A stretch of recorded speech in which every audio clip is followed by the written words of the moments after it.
Hello and welcome to Roll for Question, the stream about Dungeons and Dragons 5th edition, where an experienced DM talks about random topics and answers any questions you might have about Dungeons and Dragons.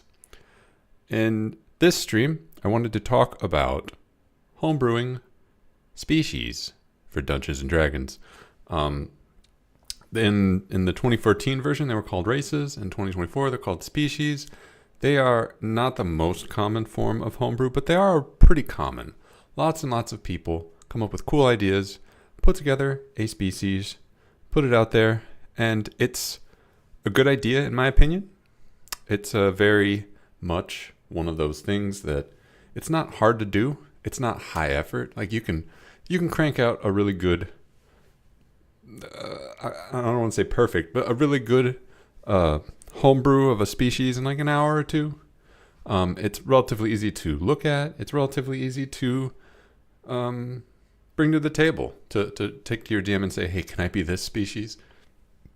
If it doesn't look crazy, sure, you can be whatever. And there's lots and lots of opportunity to inject flavor into your choice, into the game through this. So it's just all in all, this is what I recommend to new players. If they really, really want to customize something, if they really want to make a homebrew species. Start there. Don't make a homebrew class. That's a lot more work. Don't make a homebrew anything else because you're not the DM. Homebrew species. I do think it's a little vulgar to make a species that you immediately play, that you play yourself. When you homebrew stuff, homebrew from the perspective that other people are going to be playing this, not that you're going to be playing this. But other than that, go nuts. I wanted to talk a bit about what makes, how to approach making homebrews for species. Because if you go through the official content, which I'm going to in a second, there's a kind of pattern that it all fits. And most people will notice some of the parts of these patterns. And I just want to bring them to your attention.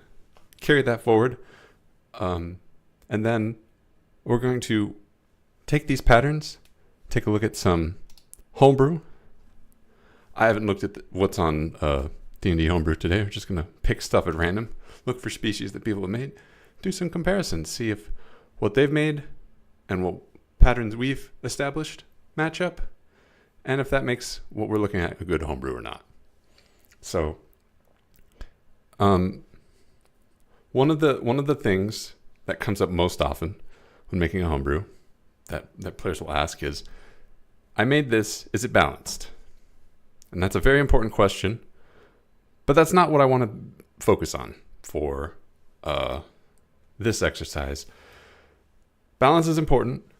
It's not the most important thing, and often I find when players are approaching their brews from that perspective, it's often from the perspective of, can I get away with doing this? Can I get away with doing that? Did I break the game too much with my homebrew? No, it's less asking, is this a good homebrew, and more asking, do I have permission to do this? Because I want to do this. Players want to have really powerful abilities in their homebrews because they want to have really powerful abilities. That's just how players are. Like, I want to have really powerful, like, I want to get more powerful. Designers also want to have really powerful abilities in their homebrews because they want to encourage players to use their homebrews. And the more powerful the homebrew is, the more likely it is a player's going to be like, I want to be that. I want to be a dragon that shoots lasers out of their eyes and they can cast wish every day and they can do this, that, and that. You know, if you can somehow make that balanced, like, great, then players are absolutely going to play whatever you made. And, you know, that makes designers happy. But putting too much power in a player choice, it breaks down the game. So balance is important, but first I want to just say, are all these races balanced against each other? I don't know. I don't know if I'd agree with that, but They're still perfectly fine. They still work. They're still fun. They're all fun. I don't have any complaints about any of the species in the 2024 book, even if I don't think they're perfectly balanced, because balance is not the end all be all of fun. This game, Dungeons and Dragons, has the advantage of having a dungeon master who can step in if things look a little unbalanced, and they can kind of nudge things, make the game, put it back in the direction of fun. So the question shouldn't be, is this balanced? The question should be, can the DM work with this? And that's the primary thing that I'd like to focus on when going through these species. Is this race, do these features come out in a way that, first of all, is the player going to find them fun? That's probably a yes, but it's a question we should ask. And then, is the DM going to find this fun? That's usually a no, but that's okay. But more importantly, is the DM going to be able to work with this ability? And that's important. That is the key thing to keep in mind. And that includes balance in the sense that, like, if an ability is super overpowered, but it's super easy for the DM to rein in, it might be fine. And likewise, if an ability is perfectly balanced, like you've done math and you've done all this play testing and you've calculated the probability, this is 99.9996% chance that this is perfectly balanced, but the DM has no way of working with it, it might not be good, but the DM may not, it just may not be fun in the end, and you can't use it. So at the end of the day, if something it's fun and easy to play with, we'll give it a little leeway in the balance department. And likewise, if something is balanced but it's not fun to play with, it doesn't pass. So let's start taking a look at this stuff. And I am going to start at the top. We've got the Dragonborn here. There are a couple things I want to immediately disclaim before we begin. I'm going to ignore the size. I'm going to ignore the creature type. I'm going to ignore the speed, and I'm going to ignore Dragonborn don't have dark vision. I'm going to ignore dark vision. So creature type, I'm just going to ignore that because that's for all of these it's humanoid, I believe. And if it's not, then I've made a mistake. Size, I'm also going to ignore that because it's either small or medium, and by and large the game is designed that if you're playing a small character, with the exception of what equipment you can use, it doesn't really come into play very much. Speed, if your speed is 30 feet, doesn't matter. Your standard, if your speed is slightly faster but it's below 40 feet, doesn't matter. If your speed is 20 feet or less, that's noteworthy, but I don't think that applies to anything here. Let's just check. I think gnomes are the slowest. No, gnomes are 30 feet. Okay. Halflings? Halflings are 30 feet. Okay. I thought there were races that weren't 30 feet, that didn't have a 30 feet move speed. I was wrong. I'm still going to ignore speed because, if everyone has the same speed, then of course I'm going to ignore that. And then I'm going to ignore dark vision because dark vision is its own topic. It's its own thing to cover. Some races have no dark vision whatsoever. Some races have 60-foot dark vision. Some races have 120-foot dark vision. How this affects the game is a big enough topic that I'm just going to, we're not going to worry about it. So, diving into Dragonborn here, we've got Draconic Ancestry, which is a really big honker of an ability. This gives you a table that you pick a color of dragon, and then you get a damage type. And then this feeds into the breath weapon and your damage resistance. So I think this is the only species that has you make a choice like this that actually affects stuff down the line. But I mean there's subspecies and stuff like that, but that's not nearly on the same level as this. You have a breath weapon. When you take the attack action, you can replace one of your attacks with a 15-foot cone or a 30-foot line. Oh, you can choose the shape each time. Oh, okay, that's never mind. I thought that was determined by this. never mind. Your breath weapon can be a cone or a line.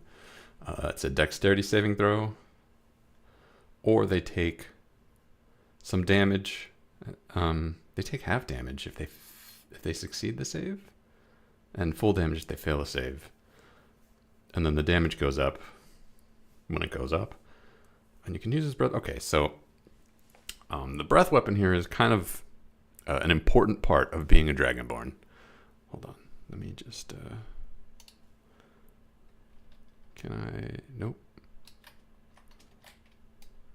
There we go. I'm just gonna move my mic out of the picture. The breath weapon is kind of an important feature for a Dragonborn to use. I didn't actually cover this. So I'm going to break these up into two categories. Each of these features is either going to be major or minor, and I will explain what I mean by that after I get through Dragonborn. See if you agree with me. Breath weapons are a major feature. This is a major feature. You are going to be using this feature in game. If you go through a session and you don't get to use your breath weapon, I should clarify. If you go through a session and there's 0 opportunities to use your breath weapon, like there's no possible time for you to use your breath weapon, you might not be happy with that as a player. Like, this is important. Damage resistance. You have resistance to the damage type you chose up here. I'm gonna say this is a minor feature. I'm not talking about balance. I'm talking about, this is a minor feature. Breath weapon is a major feature. Dark vision we're skipping. Oh, they do get dark vision. Cool. We're skipping that. Draconic flight. When you reach character level 5, you can fly as a bonus action for 10 minutes. I'm going to also label that as a major feature. Dragonborn get 2 major features and 1 minor feature. Note that down. Let me write that down right here.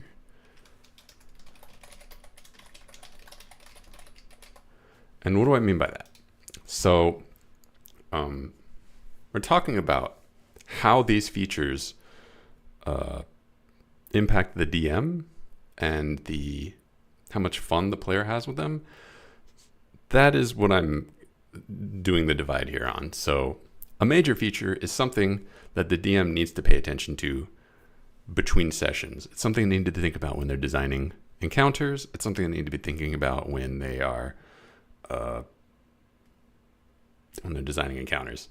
A minor feature, and the player expects to use these abilities. If they're not using these abilities, then they're not really taking advantage of their species. Like, if you don't breathe fire and you don't fly around, are you really a Dragonborn? That kind of thing.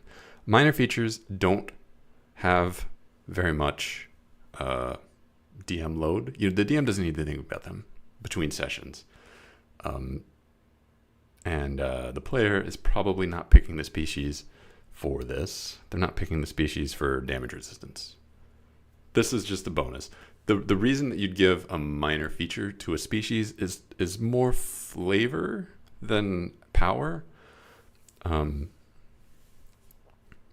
Because it makes sense that a red Dragonborn that can breathe fire is also resistant to fire. Like, it makes sense. And it's not a big deal in the grand scheme of the game balance, if that's true. So we'll just add it here. Makes the Dragonborn feel a lot better, a lot more cohesive. Minor feature. All right, we got dwarves here.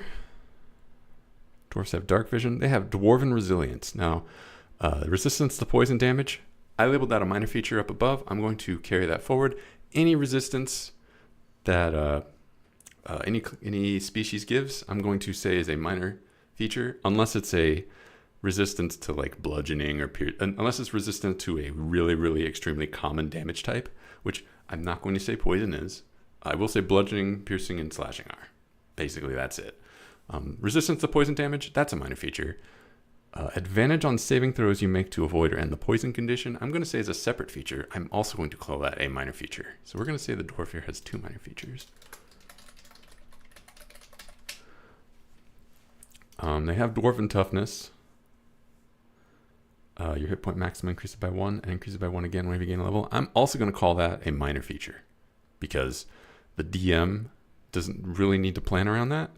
And the player doesn't really expect that to like come into like, if you're a player and you go through a session and you don't get knocked down to, if you're at level 5, if you don't get knocked down to 4, between 1 and 4 hit points, you don't feel bad because that didn't happen. Like, it's not vital that every session this comes into play. You know, it'll come into play sometimes, in the same way that resistance to poison damage will come into play sometimes. But it's a minor feature in grand scheme of things. So I'm actually going to say dwarves have 3 minor features. And then they have stone cutting. You gain tremor sense, the range of 60 feet, for 10 minutes. That's a major feature. That's something that the dwarven player is free to use whenever they want, and they're going to expect it to matter. It would really suck if every time they use tremor sense, the DM was like, you don't feel anything. Nothing. You got nothing, you know? If you're probably picking dwarf for this. Probably. Didn't dwarves have subspecies? Is that not a thing anymore? No, it's still a thing because elves have subspecies, but I guess not dwarves. So I have three minor, 1 major for dwarfs.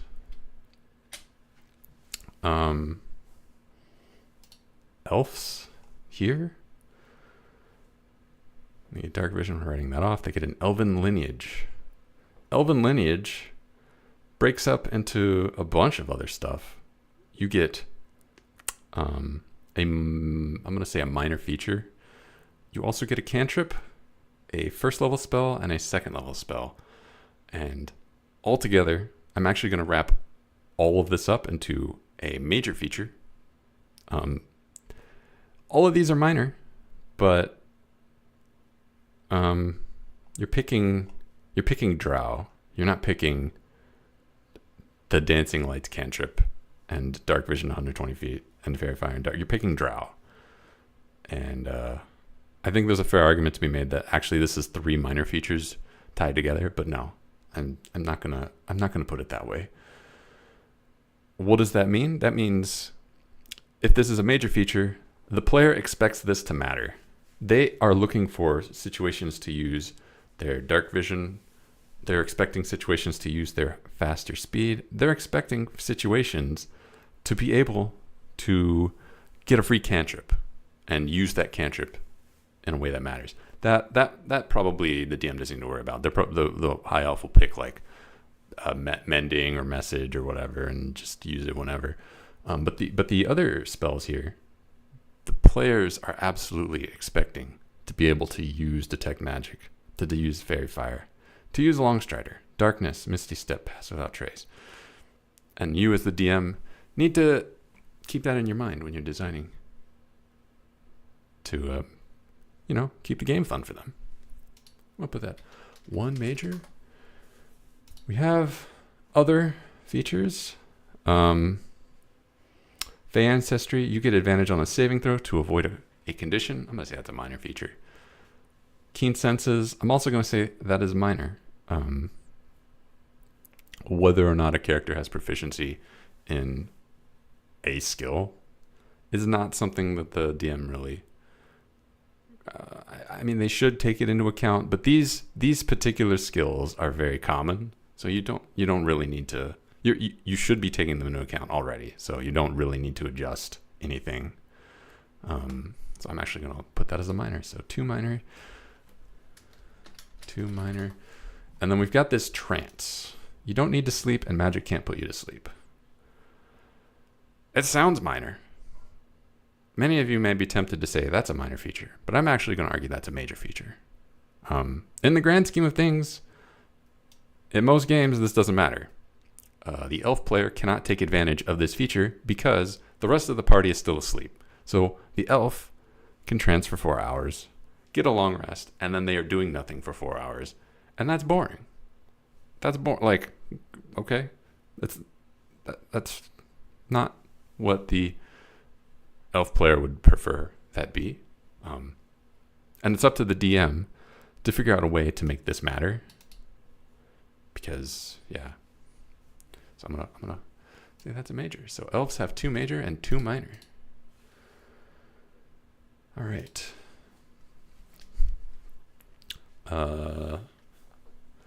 I should probably go faster because I'm running out of time.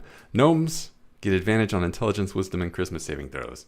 That is very powerful. Very powerful. I'm going to say that's a minor, though, because that's like you don't have to do much before you will naturally have the gnome make one of these saving throws. You don't have to do much. That's just super common. That's going to happen. And the player absolutely wants to make these saving throws, but I don't know if they want to make it every. Actually, looking at this, maybe this is major because the player does want to be making those saving throws. I put down this is minor because the player doesn't care if they don't get charmed in a session. I guarantee. And this, if a dwarf doesn't get hit with poison every session, I think they'll be okay. But if a gnome doesn't get hit with a wisdom saving throw every session, no, I've talked myself into it's being minor. 1 minor. It is very powerful, though. Gnomish lineage. You were part of a lineage, blah, blah, blah. This is just like the elf thing above. So this whole package is a major feature. The player, if they pick Forest Gnome, they want to be able to cast Minor Illusion and speak with animals. They want to do that. And if they pick Rock Gnome, they can make a tiny clockwork device. I have never, in my entirety of 5e, seen this matter. And I can tell you, players want this to matter. Absolutely. Make a tiny clockwork device. Let it do a thing. Let it do a thing. Find a situation where making a tiny little box with legs actually solve a dungeon trap. You will make that player's day if you can make that the solution to a problem. I have never seen it, so you'd make my day if you tell me about a time when this tiny clockwork device that a rock gnome can make actually matters. Definitely a major feature, 100%. Gnomes only get 2 features. They only get Gnomish Cunning and Gnomish Lineage. Goliath traits. Goliaths have a giant ancestry. I haven't actually looked at this before. Or I have, but I've forgotten about it. Okay, so giant ancestry. You get a supernatural boon. You can use it a number of times equal to your proficiency bonus. So cloud giants get Misty Step. Damn. When you hit a target with an attack and roll damage to it, you can also deal 1d10 fire damage to that target. Okay. When you hit a target with an attack roll and deal damage to it, you can also deal 1d6. Okay.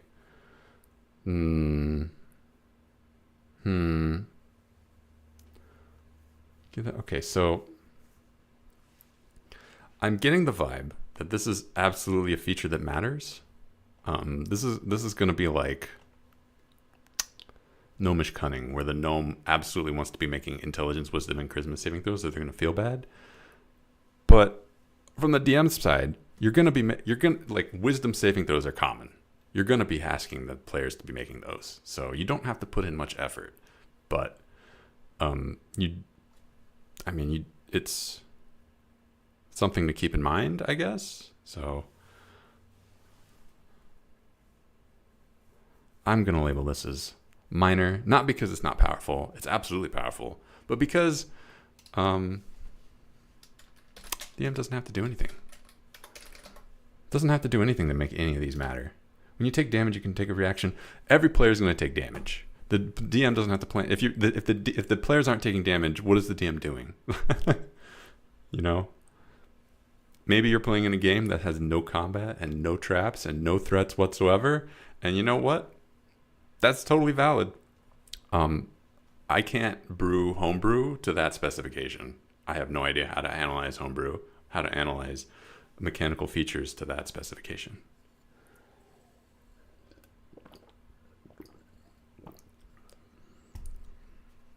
Yeah.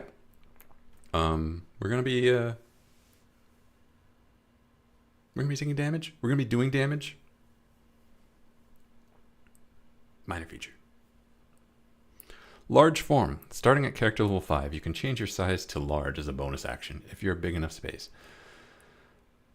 You have advantage on strength checks and your speed increased by 10 feet. Once you use this trait, you can't use it again until you finish a long rest. I'm going to argue that's a major feature. Even though it seems a lot less powerful than this, it's going to take a lot more DM effort to make this matter. Getting advantage on strength checks, yes. That can come in handy. That's not hard, but it's not something automatic either. Once you use this trait, you can't use it again until you finish a long... Or no, sorry. Your speed increases by 10 feet. I don't know. Harder to find a way to make that matter. But this advantage on strength checks and getting big. Major feature.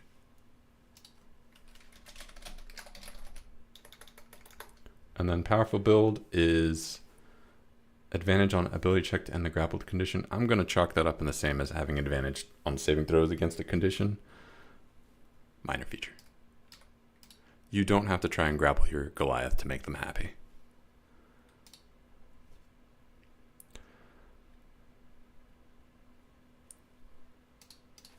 Halfling. Halflings have advantage on saving throw. That's a minor feature. Halfling nimbleness. You can move through the space of any creature that is a size larger than you, but you can't stop in the same space. That's a major feature. It's going to take a lot of effort from the DM side to make that matter. It usually doesn't. A lot of effort. When you roll a 1 on the d20 test, you can reroll the die and you must use a new roll. Minor feature. Naturally stealthy. You can take the hide action even when you are obscured only by a creature that is one size larger than you. That's a minor feature. The DM does not need to do anything to make that matter. That is entirely on the player and the other party members to worry about. So DM, don't think about that feature. It doesn't exist. Humans, this one's tricky. Resourceful, you gain heroic inspiration whenever you finish a long rest. You don't have to do anything as a DM to make that matter. You gain proficiency in one skill of your choice. Don't have to, that's exactly the same as the elf getting a proficiency.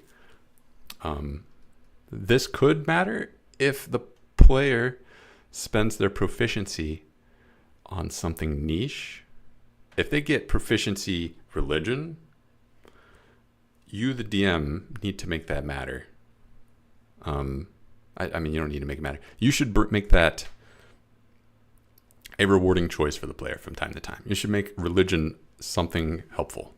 You shouldn't just be like, you picked proficiency in religion. What a dumb player. Get out of my game. What an idiot. Ban this player for being too noob. Get him out. No, don't do that. So in that perspective, this could be a major feature. But realistically, most players just take perception, and then if they do that, it's a minor feature for sure. Because, yeah, you don't need to reward players for having good perception. The game will do that. So I'm actually going to put a question mark on that one. One question mark, because it could go either way depending on what the player chooses. Maybe it could be major, but I don't really expect it to be major. And then versatile, you get an origin feat of your choice. And this is, let's just say this is major. It's the exact same problem as skillful here, getting proficiency. There are some feats that if the players take, you don't have to worry about them as a DM, but it's less likely that the players will jump on those. So one major, one minor, and one. Okay, orc.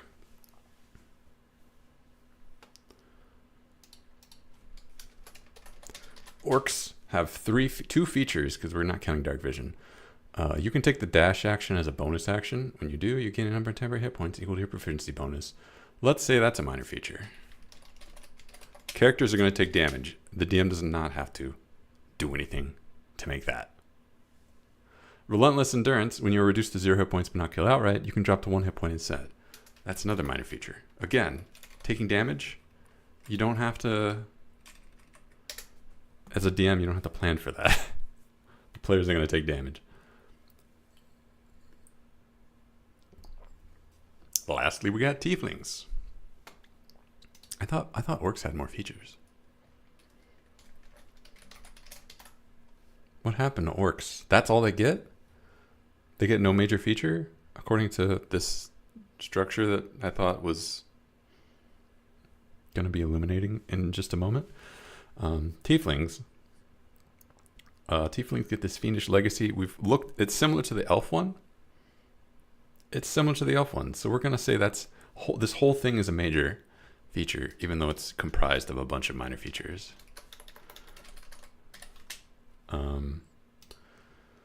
Otherworldly presence.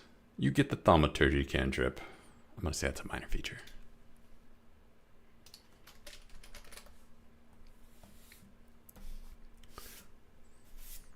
Thaumaturgy and Prestidigitation and Druidcraft are all spells that are very flavorful, and it is very nice if you as a DM create situations where those cantrips are valuable. But from the player perspective, it's more about shenanigans with those spells than it is about here's a door that can be solved by making by making all of the candles in this room go out all at the same time. Like that is pretty unnecessary. You don't need to make thaumaturgy shaped keyholes.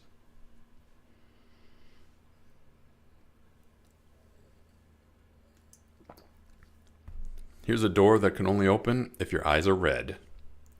Got it, DM. I'm going to cast Thaumaturgy. I have red eyes. Let me in. Thaumaturgy, being a tiefling, paying off. If you do that, you're really cool. No player expects that. That's my point. Cool. That's the entire list. Something I want to highlight. Most races have between 0 and 2 major features. And then most of them have between 0 and 2 minor features, but the halfling has 3 and the dwarf has 3. And important to highlight that both of these, they have 3 minor features. They only have 1 major feature. So if you have 2 major features, don't also have 3 minor features. If you only have 1 major feature, 3 minor features, maybe he's okay.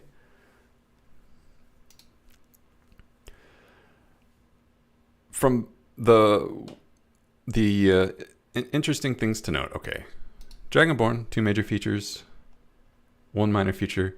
Both of their major features are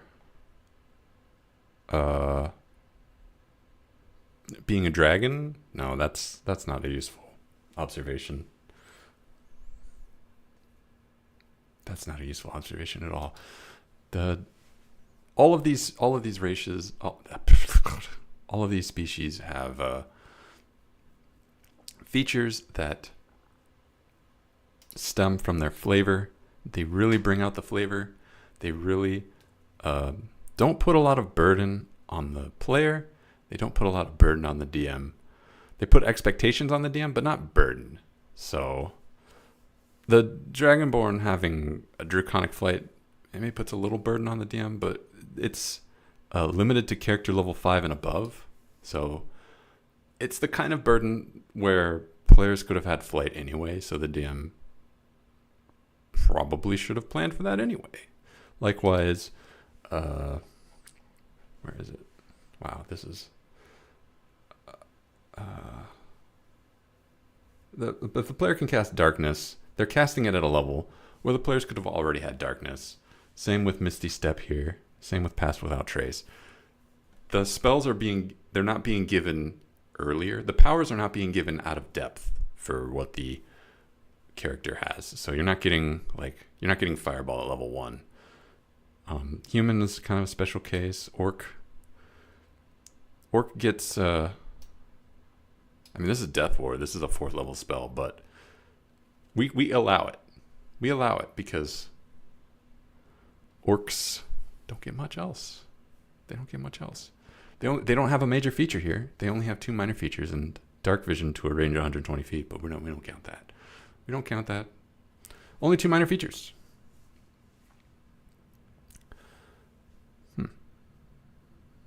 What can that tell us when we're thinking about how we make homebrews? So, thing to consider when you've got an idea, come first with an idea. Don't just like, I'm gonna make a homebrew. It's a blah. I have no idea what it actually is, but I really want it to be able to shoot fire beams out of its eyes. Don't come to the table like that. Bring your idea first. Build mechanics around the idea. What you can do then is try and segment out like 1 or 2 major features, and by major I mean the DM can only the DM is expected to interface with this feature in some way. They need to recognize that it exists, plan encounters according to what it can do, and they also need to put in work to make sure that that feature matters at the table. 1 to 2 features at most, just to keep, because if there's 5 players at the table, there's potentially up to 10 major features that the DM needs to track, in addition to the players' classes, in addition to the players' magic, and there's all this other stuff. Keep the species simple. 1 to 2 major features, maybe 0. 0 is fine apparently. That's just orcs, but this is what it looks like when there's no major features. Minor features. Most species have 1 to 2 minor features. The only species that have 3 minor features are ones that have 1 major feature. That's the halfling and the dwarf. And the only species that has 2 minor and 2 major are the elf.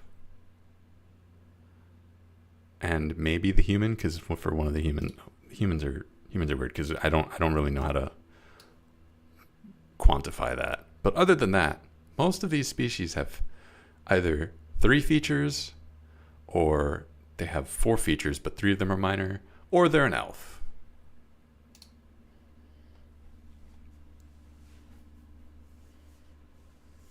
So from that rubric, why don't we put our theory to the test? Maybe I'm just talking smoke. I'm sure some of you think I'm just talking smoke. Let's start looking at homebrew that people have put out there. Start analyzing. See if we can measure the major and minor features that are present, and see if it feels right. I wish there was a way to search for species. All right, let me just use the keyboard. Weavebreaker, Pyre Warden, challenge rating, Abyssal Dragons. Okay, there's definitely... You know what? Give me a second. Incredibly well planned.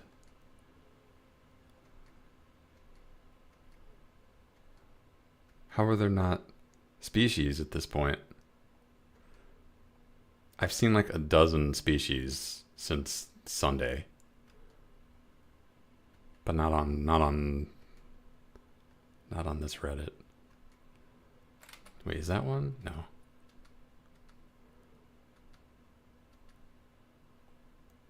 Really?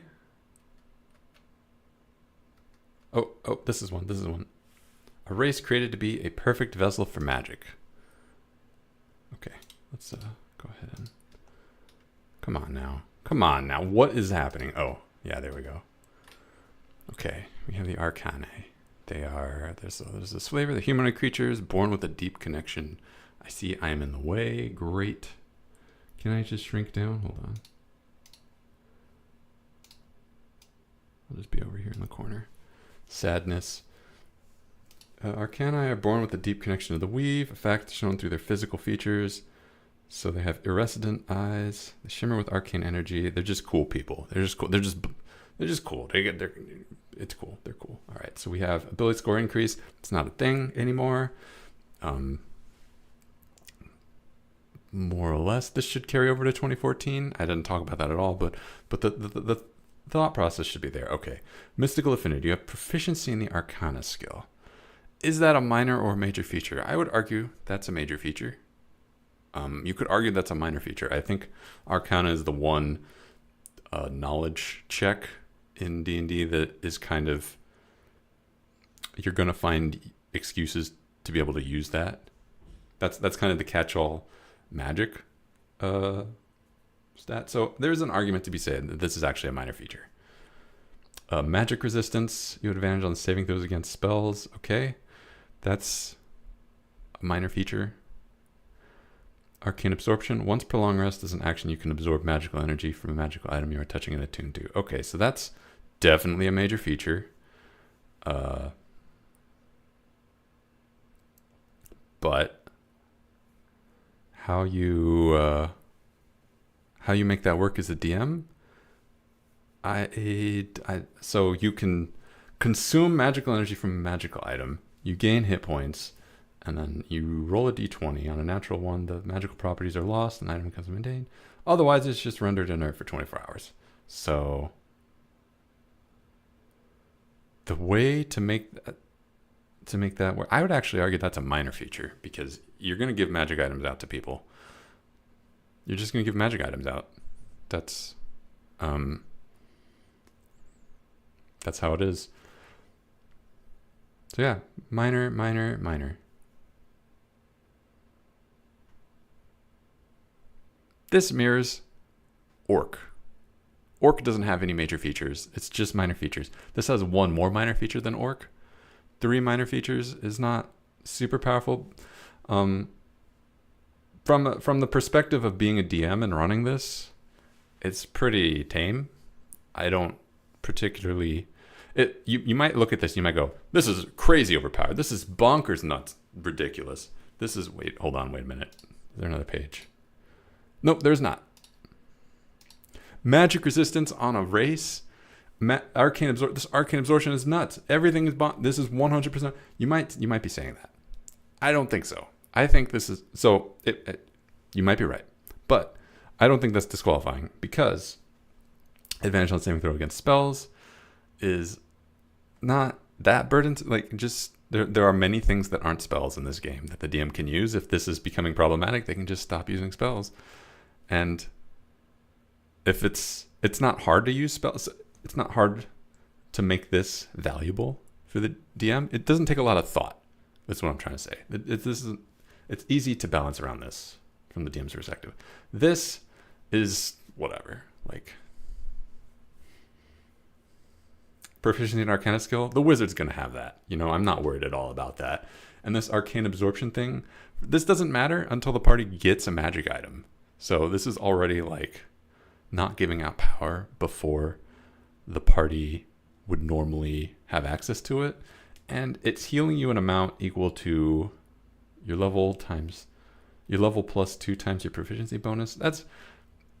I'm not pleased with having to like, items should be simpler rather than more complicated. I shouldn't say items.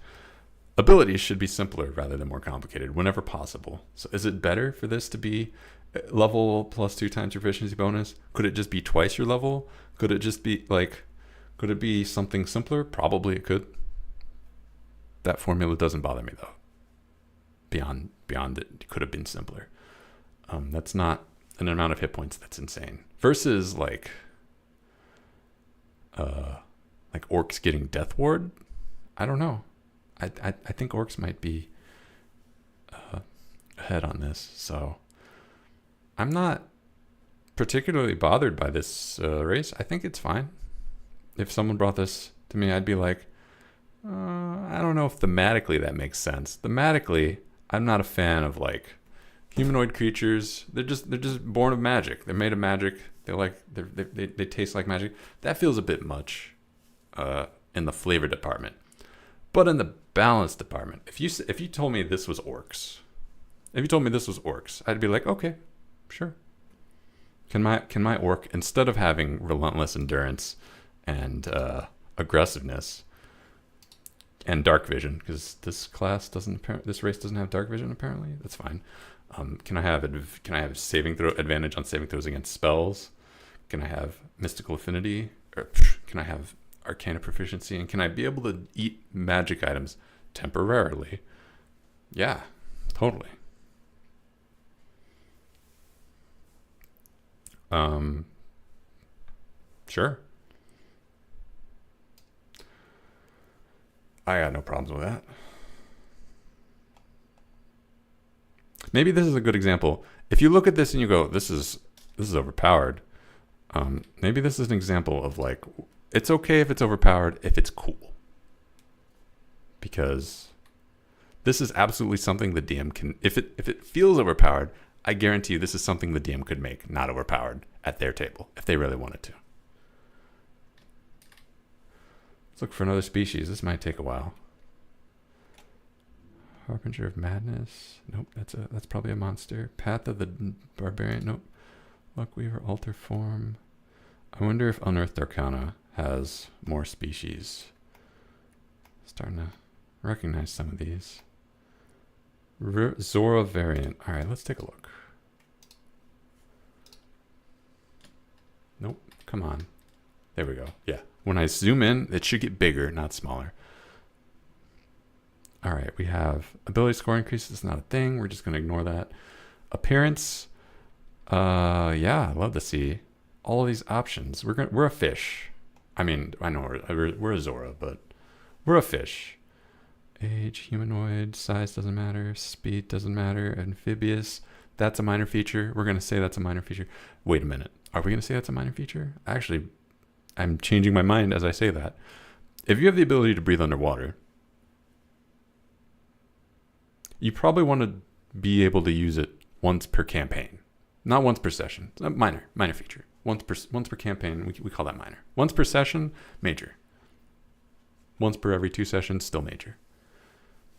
Dark vision, we're going to ignore that. Bite, you have a bite. I'm going to call that a minor feature. I don't really see how the DM can cater to that, or if they need to.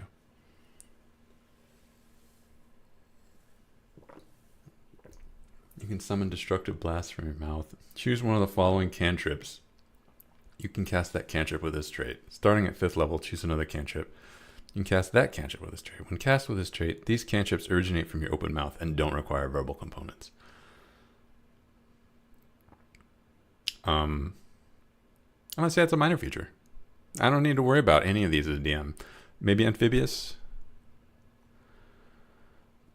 Otherwise, this is... whatever. I don't particularly understand why I'm getting multiple cantrips as a class feature. That is confusing to me because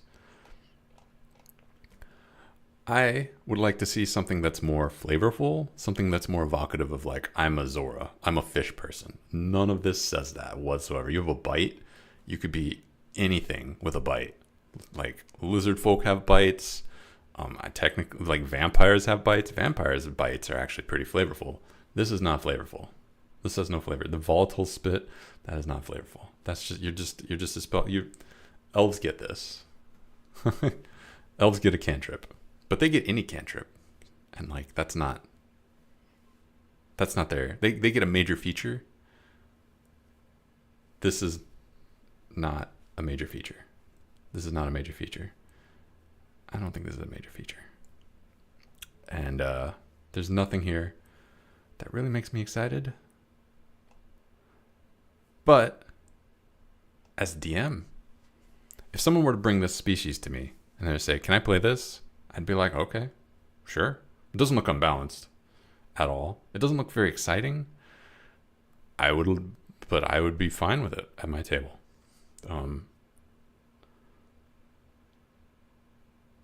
Yeah. I would give it a passing grade, but not a good one. It just needs more excitement. But, balance-wise, sure. Not balance-wise, but you know what I'm trying to say. DM headache-wise, fine. Looking for a species. We got the Skaven here. All right, this is already sketchy. It's got a -1 to strength and constitution. I see that's been done to balance this out. That is not this is a minor feature. This is a feature. This goes above and beyond what like species would normally get.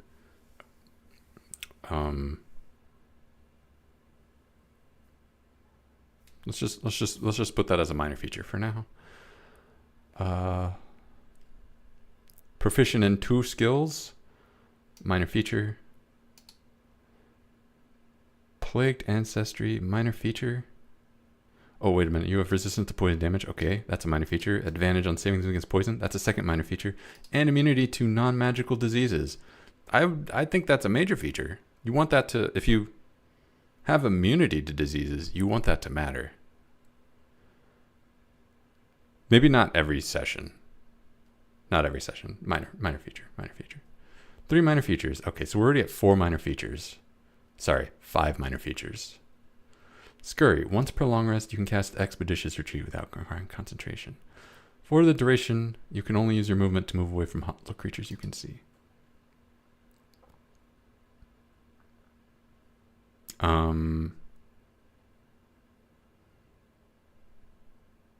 That might be a major feature. I'm trying to think. As a DM, not every fight is designed with the players needing to run away from hostile creatures. I think that's actually pretty rare. And if the player takes this, presumably they want to use this. So that's definitely a major feature. Yeah, I've talked to myself. That's a major feature. So we're up to 3 minor features, 5 minor features, and 1 major feature. 5-1. Okay. During combat, if 2 or more allies are within 30 feet of you and you're not wearing heavy armor, your AC increases by 1. That's a minor feature. DM doesn't need to do anything. Natural weapons. Minor feature. Okay, we're up to 7. Sunlight sensitivity. That's a major feature. Making sunlight matter is entirely on the DM to bring up. So we're at 2 major features. This is not a feature. This is a weakness.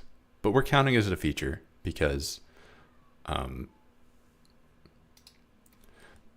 the player doesn't want the sunlight sensitivity to matter, but the designer wants the sunlight sensitivity to matter. They're probably putting that in here to balance the fact that this thing has like 9 features so far. If during combat, a frightened ally is within 30 feet, you have disadvantage on saving throws against the frightened condition.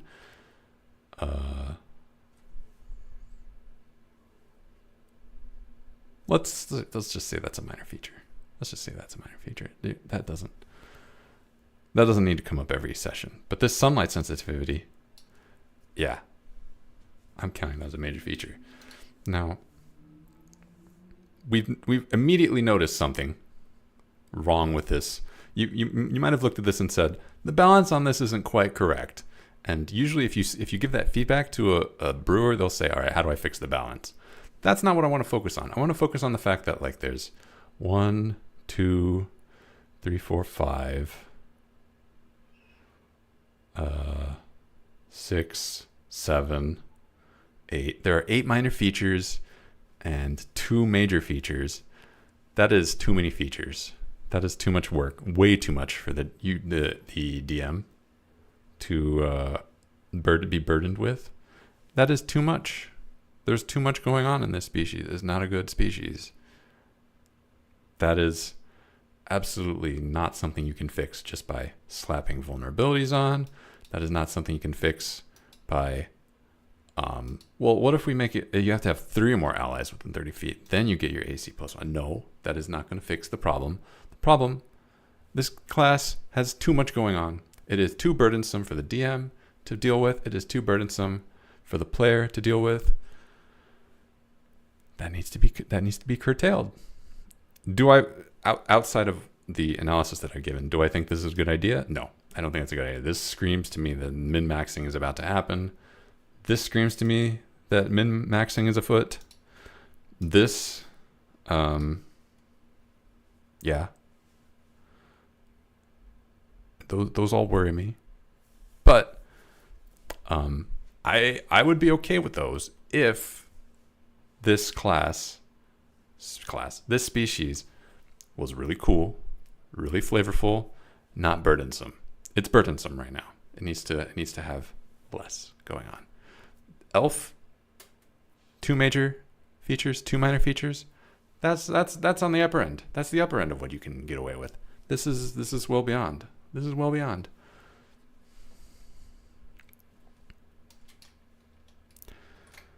All right. Let's keep going.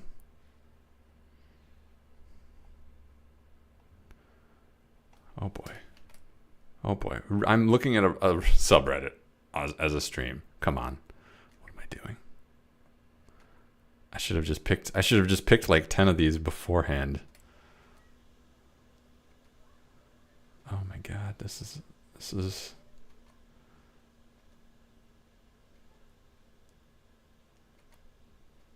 I'm trying to go through these fast, but I'm very worried that I'm like spacing out and missing actual species. Subclass beast. Oh, wait. Oh, is this something? Is this something? Homebrew species right below it too. Yes. Okay. We found it. We found it. Okay. We've got the Genorans. They are a beast folk. They've bestial-looking humanoids, animals that evolved into a humanoid form over millennia, influenced by the Fae, maybe. Otherwise, they're descended from druids or lycanthropes. They have 2 arms, 2 legs, and 1 head. Traits. They got traits. All right. You have an animal type. Choose an animal type below. You have sharp claws, prehensile tail, good sense of balance. As a result, you have a climb speed equal to your speed. In addition, once per turn, when you deal damage with an unarmed strike to a target, you can increase the damage. Okay. Vestigial wings, if you follow these, okay. I'm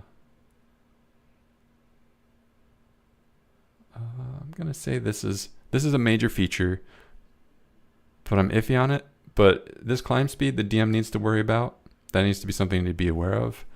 And this, where is it? You can hold your breath for a number of hours equal to half your proficiency bonus, and you have a swimming speed equal to your speed. That is something the DM needs to make matter. So I think it's safe to say this is a major feature. And then you get proficiency in the perception skill, 100% minor feature. 100%, but DM does, that's just no. You get 1 major, 1 minor. All right.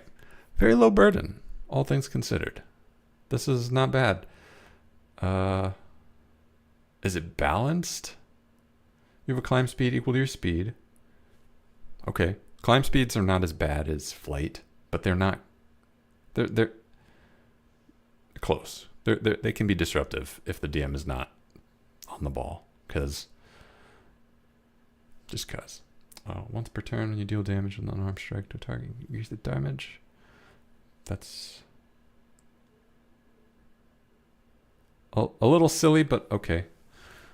Vestigial wings. If you fall, you can use your reaction to glide down, taking no fall damage. Okay, fall damage is not typically common. So, balance-wise, is totally fine. You perform the dash action, your speed increases for that action. This increase equal to 3 times your proficiency bonus. That worries me. Why is it 3 times your proficiency bonus? So if your proficiency bonus is 2, your speed is 36. I don't like that. But not because of its unbalanced, because it's inelegant. It's complicated. I don't want to have to do speeds that aren't divisible by 5. You can hold your breath for a number of hours equal to half your proficiency bonus. Sure. You can advantage on 1 ability checks to end the grapple condition. Okay. I think balance-wise this is okay, but I'm not happy with this. I'm not happy with this. But if you brought this to me, you're like, all right, sure. It's in the ballpark. This is very, very playable, as is. We got a homebrew species. Wait, this is not a species. This is a monster. I was lied to. Oh wait, no, it is a species. I'm sorry. Look, it's formatted like a monster to my eyes. Okay, it has a walk speed of 25 feet and a fly speed of 40 feet. Okay, a fly speed is a major feature. And this 25 feet is fine. We can ignore that, but we cannot ignore this fly speed. That is a major feature. Siren's Wail. As an action, you can emit a haunting cry. Okay. Targets that are frightened. All right, we can say that's a minor feature. That's a minor feature. Oh, sorry. I need to make this bigger. Sorry, I'm here looking at tiny font. Speed 40 feet. This is a minor feature because the DM doesn't need to do anything. Just any combat. This race can use this ability. Dark Vision, we can write that off. Carrion Hunger, you can consume raw meat safely, gaining advantage on saves against ingested poison disease. Minor feature, okay. Major feature, 2 minor features.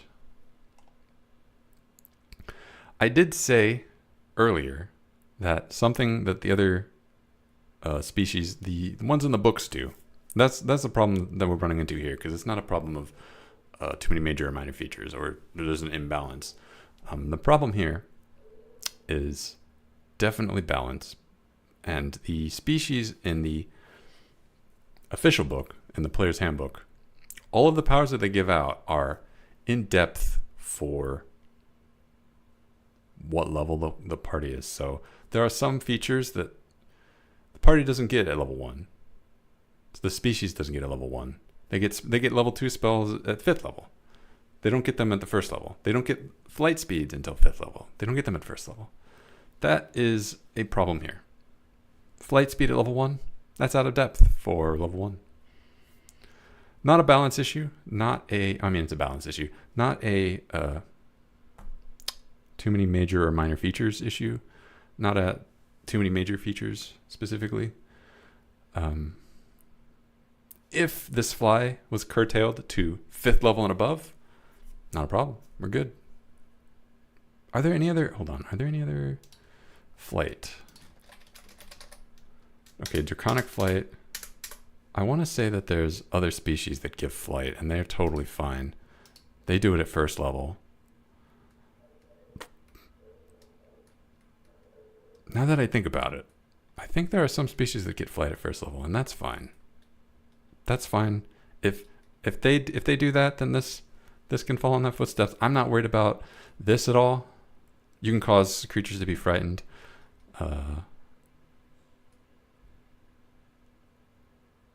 It's just until the end of your next turn. That is pretty powerful. In fact, that's kind of ridiculously powerful. I'm changing my mind, because what I originally thought was this is against 1 creature, but not every creature within 30 feet of you. That's a lot of creatures. Hear me out. A subspecies of kobold that doesn't worship dragons and is just jacked. Write it up, see what you come up with. This, I don't care at all. This is totally fair. If this were toned down, and this actually might be fine, but I would prefer if this was only available at 5th level and beyond, but aside from that, this is fine. Aside from that, not too complicated. Very workable. I don't like flight at 1st level, so I wouldn't allow this at my table. But I know there are some tables that do allow that. And if you're at a table that allows that, and this gets toned back a little bit, A+.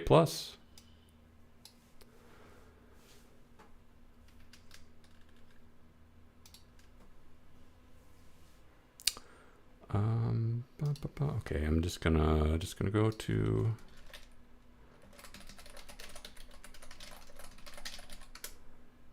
let's check out Unearthed Arcana. What do we got on this subreddit? Any species at all?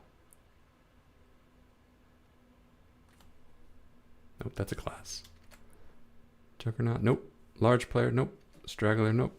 Insatiable Hunger, nope. Tattoo Monk. Wizards, nope. Come on, where are the species at? No, that's not a species. Elden Ring inspired Warlock. Potion of the Perfect Beard. I'm assuming this is a false Hydra. Detect balance. Golem pilot. Artificer subclass. Spells for bards only. Alternate warlock. Warlock dragon patron. Greater treant. Iceborne sorcerer. Orc bandit. Abyssal drag rogue. Come on. Come on. This is not we have the claw. Monster Hunter fusion. There are no species. This should be like, there should be a way to find these. Wow. Oh, wait a minute. Troll bestiary. Nope, that's a bestiary. Blade bearer. 1 day downtime activities. The Ravager. I don't know. This is even worse. This is even worse. All right, let's go back. Because I was at least finding things in the Homebrew subreddit.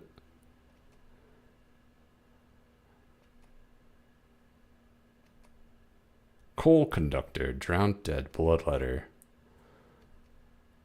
Soul Whisperer, Velda's Orb. I've reviewed some of these. Didn't I just... Don't worry about it. Have I gone in a loop? Gotten stuck in a loop?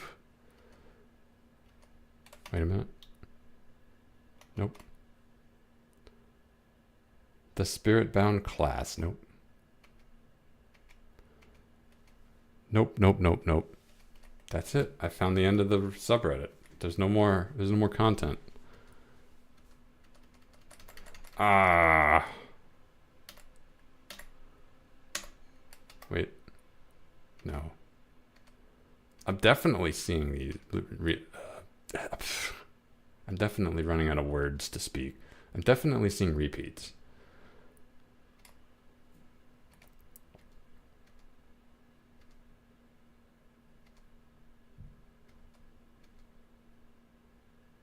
All right, can I just find one more? One more. Come on. First Homebrew Asura species. Is this the one more? Okay. I can work with this.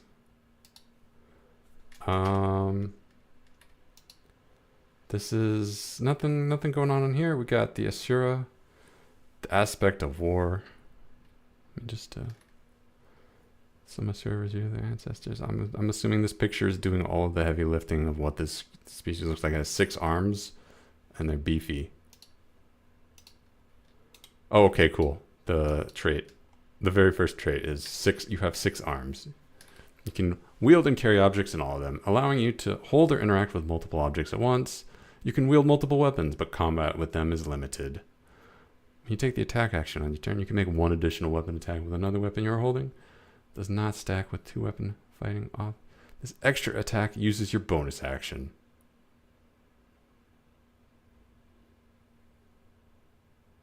That's not worded right. That's not worded right at all.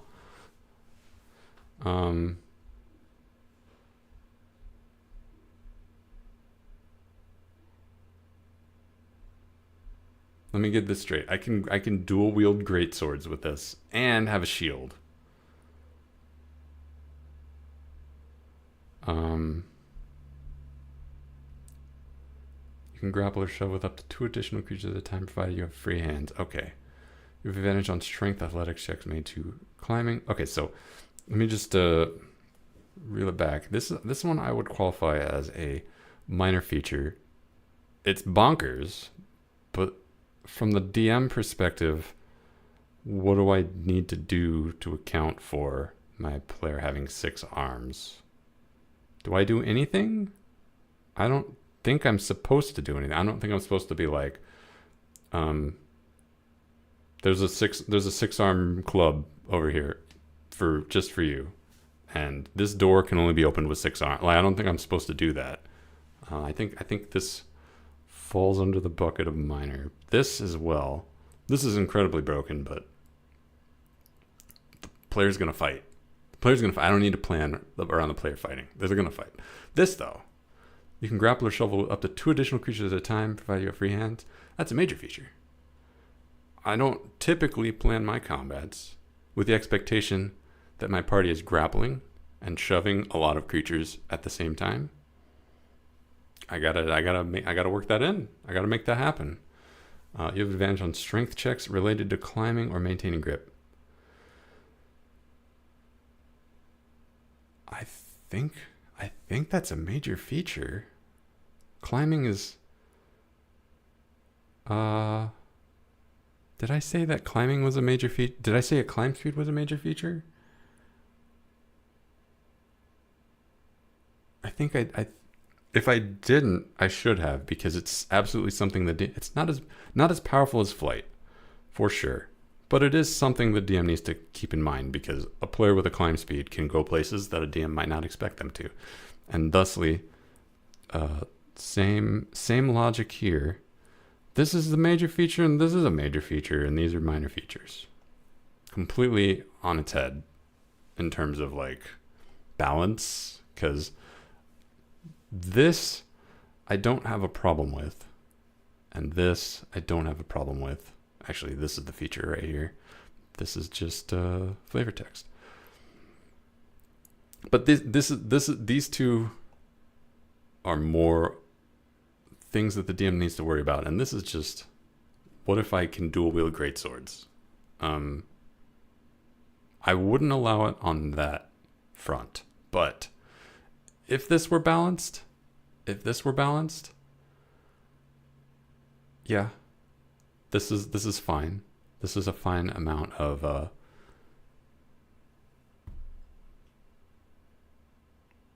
what's the word? It's a fine amount of DM burden. This is, it needs to be nerfed, and then it's fine.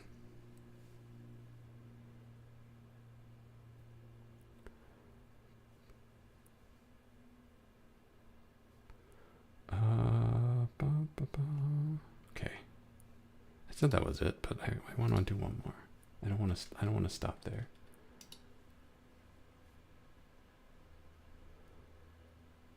But that involves finding one more species to look at, and that is proving to be a challenge.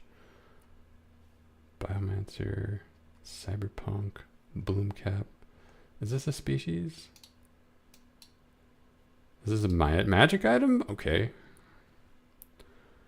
Mad Mage, Crimson Warden, magic items, Cultist, Homebrewing Monsters,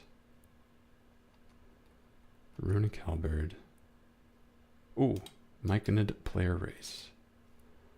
Oh, this is just pure text. Perfect. Oh, here's the GM binder version. I'm cool with pure text, but the most elemental form of homebrew. Okay, this needs to load. Fine, we'll just go with this. GM binder not playing nice. Let's zoom in. God. All right. Myconids. We know what a myconid is. It's a mushroom person. Mushroom people have telepathy 240 feet. Dark vision. Okay, we're not worried about the dark vision, but this is absolutely a major feature. Is it a major feature? Yes, it is a major feature. Yes, yes. Sun sickness. While in direct sunlight, you have disadvantage on skill checks and attack rolls. That is a major feature? Yes. For the same reason it was in the previous. Mycelial memory. You must spend 10 minutes to extend your mycelium through the ground and plant yourself. Afterwards, you must take an action to uproot yourself from the ground.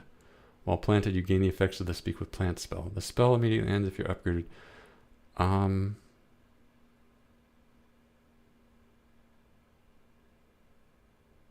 That's probably a major feature.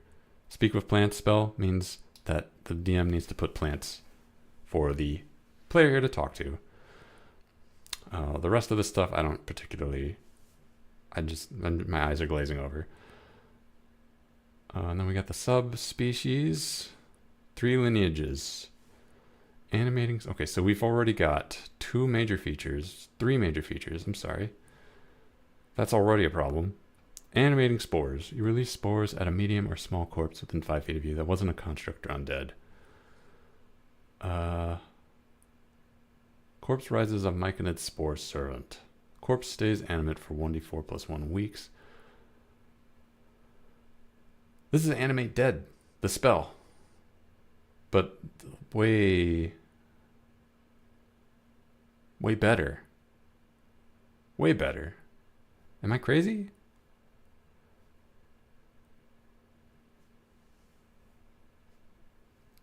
You can use this a number of times equal to your proficiency bonus until you finish a long rest. Oh my god. Well, that's a major feature. The DM doesn't need to change their encounters, but they do need to be aware that the Myconid is going to be doing this, and they need to account for that. So we're up to 4 major features now. Micah Leech. When you make a successful unarmed strike against a creature that has no construct or undead, you may spend one of your hit dice to regain hit points and deal the same amount of damage. That's a minor feature. Totally minor. Yeah, totally minor. Healing Spored. As an action, you release a cloud of spores that has the same effect as the Healing Word spell. The amount of healing bone provided by this action is determined by rolling a number of d4s equal to proficiency bonus.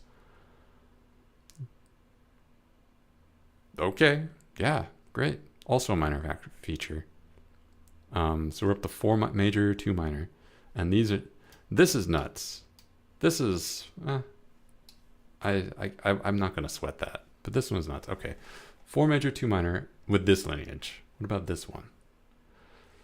You may add an additional +2 to either your strength, dexterity, or constitution score when you choose a lineage. You may not distribute this bonus. Okay. Let's say that's a minor.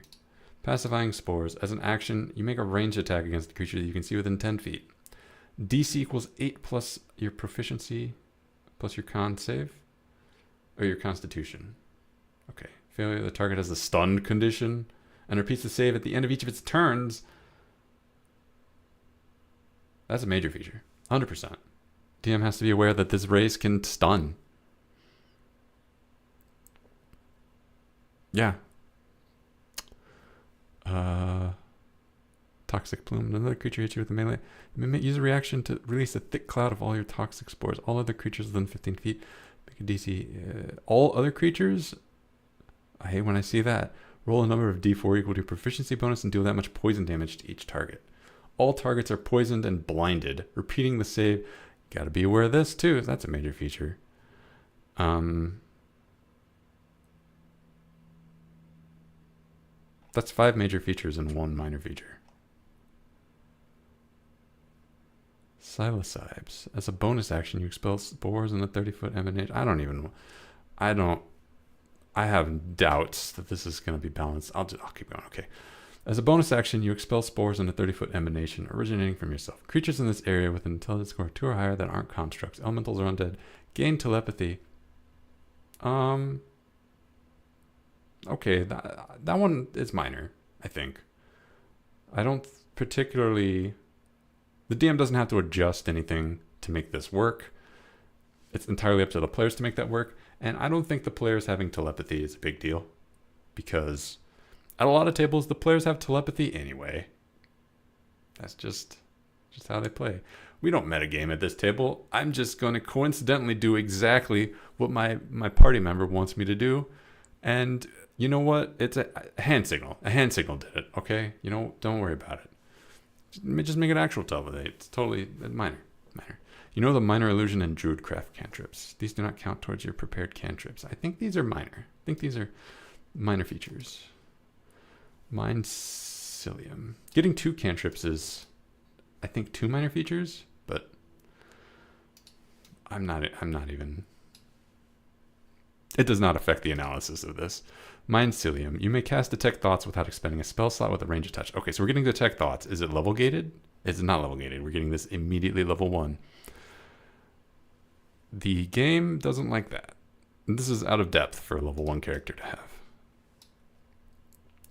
When you make a successful unarmed strike against another creature that isn't a construct elemental.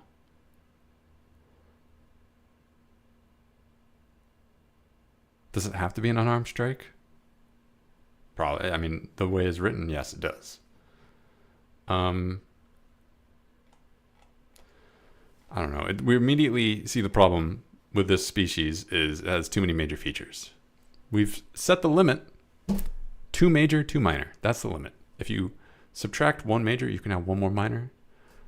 We got way more than that going on here. Way more than that going on here, and that is not okay. That is not okay. Balance-wise, obviously this is a mess, but it's not something that we can fix just by saying like, well, what if this healing spore only held 1d4 hit points instead of 1d4 times your proficiency bonus? Or what if we said that the animating spores was a once per week thing? Like, it doesn't matter. We can't fix this species by tweaking the balance of each of these. There's just too much going on here. It's too complicated. This is too much burden on the DM. Even if you downgraded these to minor features by not making them a stun condition, making them like the poison condition, or just getting rid of them entirely. Even if we got rid of these, every problematic feature, we still have too much going on. There's too much going on. And that is no bueno. That is the thing we need to fix before we start worrying about fixing the balance.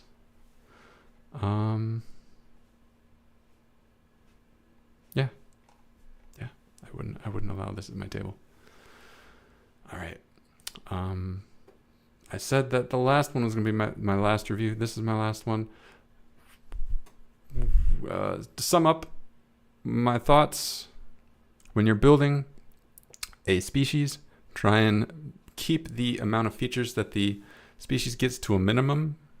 Try and consider, is this feature that I'm giving them going to be a big burden on the DM and on the player? I shouldn't say a burden on the player. Is the player going to be seeking out ways to make this matter? Or is this just like a nice little bonus thing that really fleshes out the flavor? You want to make it so that you've only got one or two major features that the DM needs to think about and the player really wants to make happen. Make the rest of them minor features that add to the flavor, may come in handy, but it's not important that they come in handy at every session. Once you get there, working on the balance, don't work on the balance until you get there. Once you get there, then you can worry about balance, then you can worry about theming, you can worry about picking the right words, that kind of stuff. Start with keeping your brews simple and very approachable for the DM and the players. Okay. Yeah, that was a bit scattered. I should do more planning before I talk about this. I do want to talk about dark vision in particular because I think that's actually worth its own discussion. Dark vision is a very complicated thing. I will talk about it more in the future, but for now, if you're just like, can I give my species dark vision? Just give it dark vision, 60 feet. It's free. You don't have to give it if you don't want to, but you can give it, it's free. If you want to give more dark vision than that, we'll talk about that. Anyway, I leave it here. Thanks for watching. Hope this was illuminating. Hope this wasn't too confusing and scattered and nonsense.